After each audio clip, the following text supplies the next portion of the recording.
Chicago Open round number 2. I had a draw in the first round. In this round, I'm looking to play for a win, even though I have the black pieces.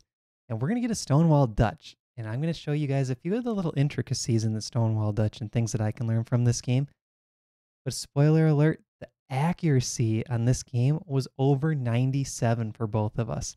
So first round 1, it was 95 and 96 accuracy. This one's 97 accuracy each. So really hard to push for wins in these games. We start out with the triangle formation. And after knight b to d2, kind of a strange move, I had in my mind already, I'm going Stonewall Dutch, f5. He plays this Fianchetto system, putting the bishop on g2, bishop d6, and I'm just doing standard setup. When this knight's on d2, one thing to note is there's no bishop to a3, trying to trade off my good bishop for white's bad bishop, because this knight already left the b1 square. So the knight needs to be on b1 to be able to play bishop a3. And the reason this is my good bishop is because all of these pawns are on light squares, which is the color of the c8 bishop. So my c8 bishop is a very bad piece long term, and that's why I'm going to try to get him out through b7. So queen e7, bishop b2. And the reason I played queen e7 is I had in my mind this plan where maybe I would go knight e4, g5, h5, h4, queen h7, take, and then you eventually checkmate down the h file. So that was kind of my idea, but that didn't pan out. I played b6 instead, bishop to b7, and after a4, this is the first improvement for me in terms of how do I improve my Stonewall Dutch. The threat is a5, and it's a good move. It opens up this rook on the a file. The best response is to simply play a5 as black. Now, what you'll often see here is this knight on e5 will head back to d3, where it can sort of target all of these important dark squares. After the knight heads back, now I could castle, and at this point the position is about equal. So this is a successful Stonewall Dutch. Equalize. I'm probably now going to put the knight on e4 and just play this position from here, put a rook on c8, maybe play c5. Everything's equal. But instead I castle, and this is where white does get a small advantage. You can see the eval bar go to 0.39, a5. And at this point I thought, okay, I really want to play for the win still. How do I create some imbalances? And I decided to take and play bishop to b4. This is sort of a tricky move. The only good move for white to hold an edge is to play knight takes d7. And the reason why is because after this rook moves, which he did in the game, I can play knight takes e5, doubling these pawns, and this bishop on b2 is now sort of becoming a bad bishop because it hits this pawn on e5, which is never going to move for the rest of the game. And this is a strategic idea that I've used before in these kind of positions. So that's why it's good for you guys to play a lot of games and analyze every game. This is why I'm a big proponent of Blitz and Rapid Chess Online as well, because you can start to play these ideas and get them all into your head so that you can implement them in classical games as well. Now, what I failed to do was realize where to put this knight on f6. So the knight's being attacked. And I've done this before. I'll tend to put my knight here, trying to attack the pawn.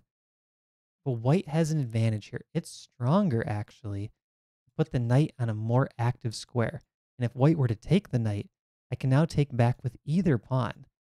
And this is the way I think to play for the advantage, because now I can play c5 and get these pawns rolling up the board, while this pawn is still sitting here on e5 not doing much. Also, the f8 rook is active, puts a little pressure on f2. Maybe I can put something on this diagonal. You can start to see how some imbalance advantages are forming for the black side. But instead, I play knight d7, the passive move. He goes knight f3. And after trading, I play rook to d8. So I'm fighting for activity here. Rook on the open file. I'm getting ready to move the knight. And I'm thinking, okay, maybe I can just keep that bishop a bad piece long term. I also have the passed a pawn. This is going to be the hero trying to win the game for me. White has doubled e pawns. My extra pawn is a passer. Queen c2, c5. So I lock up this pawn, get ready to push the a pawn. He goes knight e1, knight b6. The knight attacks this pawn, which is guarded by a queen. So I have an active knight, and he has a passive queen. Right? Things are improving here. I'm liking how this is shaping. Knight to d3, now a5. Now, the problem for me, though, is this bishop on b4 is actually kind of just stuck out there in space, not doing much. And it's going to be very hard to get that pawn too far up the board because white has so many pieces up there ready to counter. Here he takes. I take back. Doubles his rooks on the A file. Now you can see that eval bar creeping up for a black advantage. So I think first 22 moves, I've done a pretty good job playing for an advantage, playing for the win. And I find the strongest move here, Queen E4. So sort of like in my round 1 game where my opponent put his queen in the center, a centralized queen can be a huge annoyance to the opponent. Look at how the queen pins this knight down. She double attacks this pawn on c4. She puts a little pressure here. She's watching this diagonal. Maybe she swings over. Centralized queens are a very good idea as long as they cannot be harassed by the lower value pieces. So he plays rook c1. Now at this point, I thought really long and hard about this move, and I played pawn to g5. And my idea was I want to open up these pawns around the white king, knowing that my king is relatively safe. I might even tuck him on f7, swing a rook over to h8 or g8, and start to utilize the extra space that I have on the king side to play for the attack. So when you think about imbalances, you want to split the board in 3 usually. You have the king side, which is kind of the h through f files. You have the center, which is the E and D files, and then you have the queen side, which is A through C files. And sometimes there's overlap, like the F and the C files could be considered the center sometimes. If you look at the queen side, who has the advantage here? I would argue black.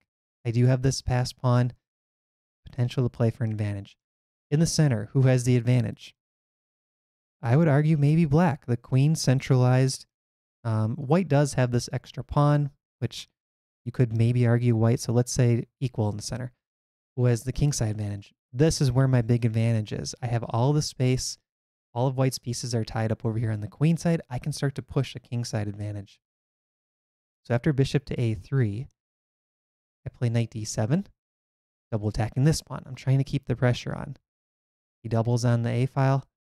And here I play bishop takes a3.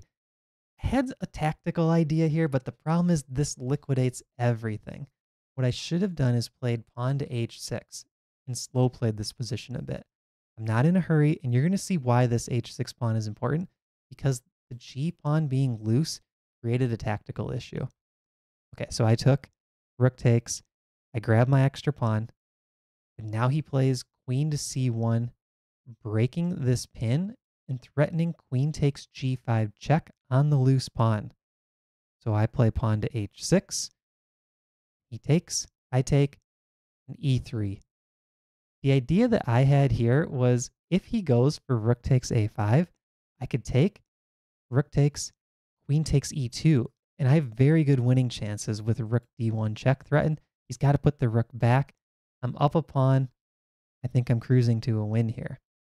But he finds this really strong move, pawn to e3. He's not in a rush to take this pawn. Good understanding by him, good tactical awareness.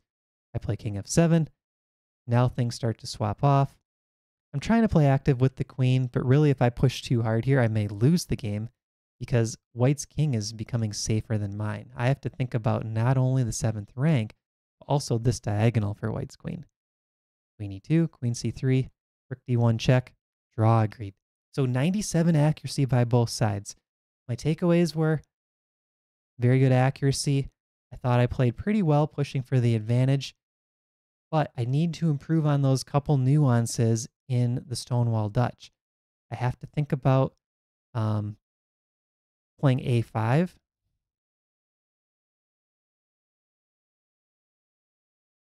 I have to think about playing a5 when white plays a4. That was the first one. And then after this trade, I should look to play knight to e4 a little bit more actively. And then here, I should slow play this position a little bit with pawn to h6. So that's round 2, Chicago Open, 2 draws so far. Both players around 200 points lower than me. So not the best results, but high accuracy games. We'll see you guys in the next recap. Thanks for watching.